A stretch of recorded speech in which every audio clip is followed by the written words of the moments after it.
Prophet ﷺ said, سَيَأْتِ زَمَانٌ عَلَى أُمَّتِي. There shall come a time upon my ummah, upon my nation, upon the people who follow me, upon the people who believe in me. They call themselves Muslims and believers. My ummah, when their prayers are not prayed correctly, and when high buildings spread in every place, when people swear in the name of Allah a lot about everything without fulfilling their oath, people curse each other a lot, bribery and adultery prevails, people neglect the hereafter in order to buy the luxuries of this world in exchange for the hereafter. So people become materialistic. The Prophet ﷺ said, فَإِذَا رَأَيْتَ ذَلِكَ فَالنَّجَاةَ النَّجَاةِ. If you see this happening in your time, then seek refuge, seek refuge. Find a solution to get away from all of this. It's not an easy solution, but you need to stay away from all this.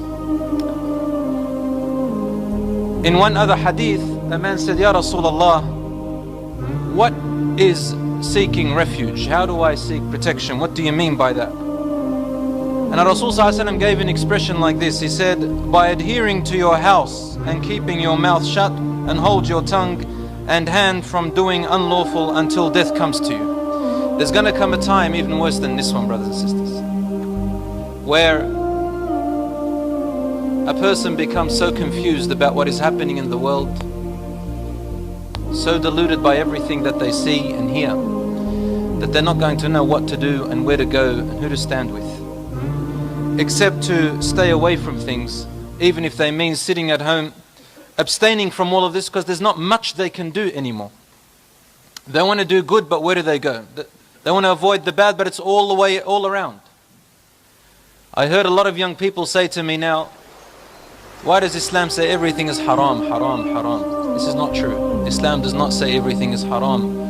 But when there's so much haram around us and corruption, Islam looks like it's forbidden everything. But because we live in a time where the Prophet ﷺ told us that sins will be taken lightly and that modesty will be very invaluable, which leads us to that human life becomes invaluable. Human life becomes invaluable. ﷺ is telling us prayers are not prayed correctly. People pray without really meaning to pray anymore. Their 5 daily salat are done in a hurry, in a rush, with neglect. No importance is taken to them. If money comes in the way, the prayer is lost. The prayer is delayed.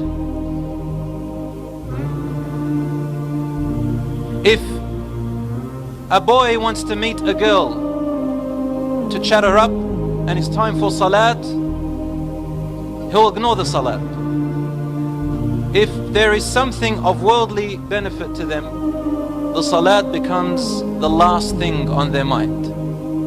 One brother said to me once, brother, I don't pray Jumu'ah because I work. I said, have you tried to seek time off? He said, no, because Islam says to me that I have to look after my family. The response to that is obvious. If it wasn't for Allah providing you with this family, you wouldn't have a family aslan in the beginning. When you turn away from Allah and become ungrateful to Him and rely on other than Allah subhanahu wa ta'ala, Allah describes this type of family like the family of the spider in the Quran.